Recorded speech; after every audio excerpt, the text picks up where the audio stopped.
Assalamualaikum warahmatullahi wabarakatuh. Apa kabar semuanya anak-anak ibu sekalian? Semoga kalian dalam lindungan Allah Subhanahu wa taala dan dalam keadaan sehat walafiat. Baik anak-anak ibu semuanya, pada hari ini pembelajaran pertama di kelas 4. Kita akan membahas tentang surat Al-Falaq dengan artinya dan isi kandungannya.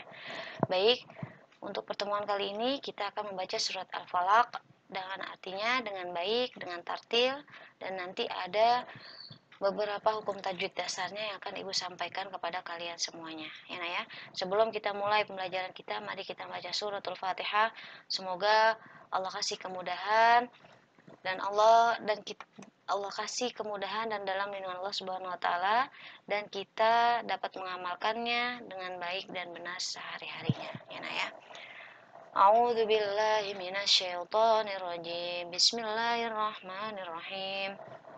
Alhamdulillahi rabbil alamin.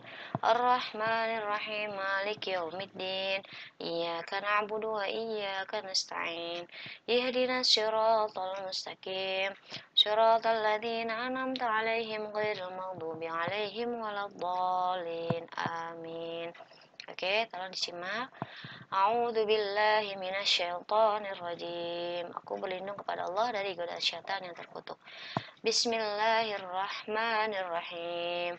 Dengan menyebut nama Allah yang Maha Pemurah lagi Maha Penyayang. Qul a'udzu birabbil falaq. Qul a'udzu birabbil falaq. Katakanlah aku berlindung kepada Tuhan yang menguasai waktu subuh. Oke, pada ayat pertama di sini ada hukum tajwid.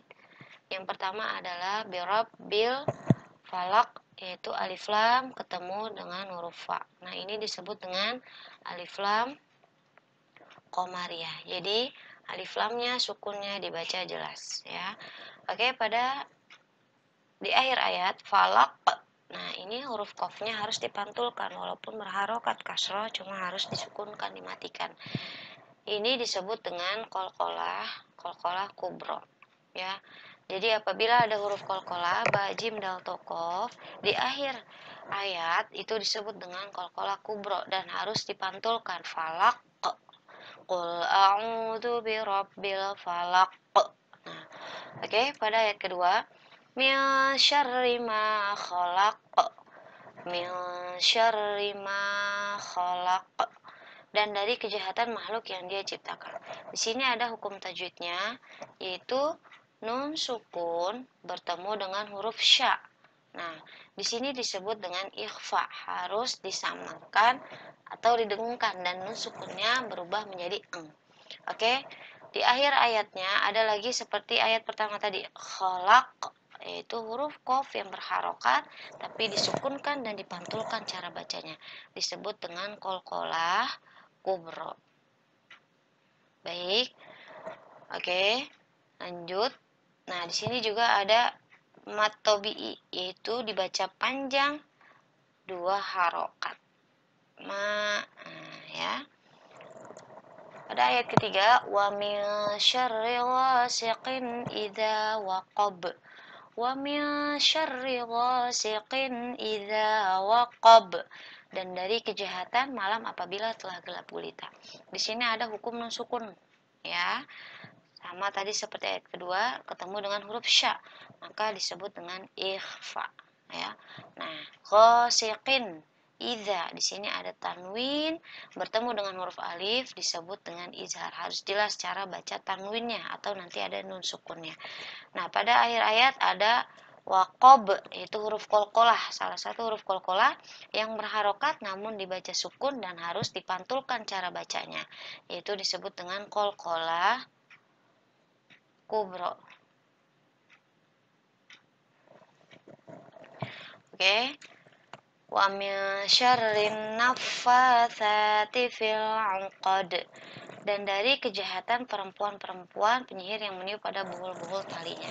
Nah, di sini ada hukum nun sukun lagi bertemu dengan huruf sya. Tadi ada di ayat kedua, ketiga, di mana disebut dengan hukum tajwidnya ikhfa. Oke, fil qad. Nah, di sini ada alif lam qamariyah lagi yang tadi sudah Ibu bahas. Pertama, Ya, di sini ada hukum alif lam qamariyah. Nah, di sini juga ada alif lam. Namun bertemu dengan huruf yang ada tasydidnya. Berbeda, kalau ini alif lamnya sukun. Nah, kalau ini lamnya tidak berharokat, tapi setelah huruf lamnya itu ada harokat tasydidnya.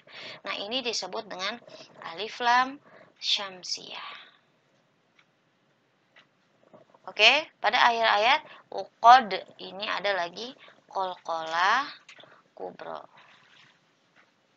Oke, wa min syarri hasidin iza hasad. Dan dari kejahatan orang yang dengki apabila ia dengki. Nah, di sini ada hukum tajwid.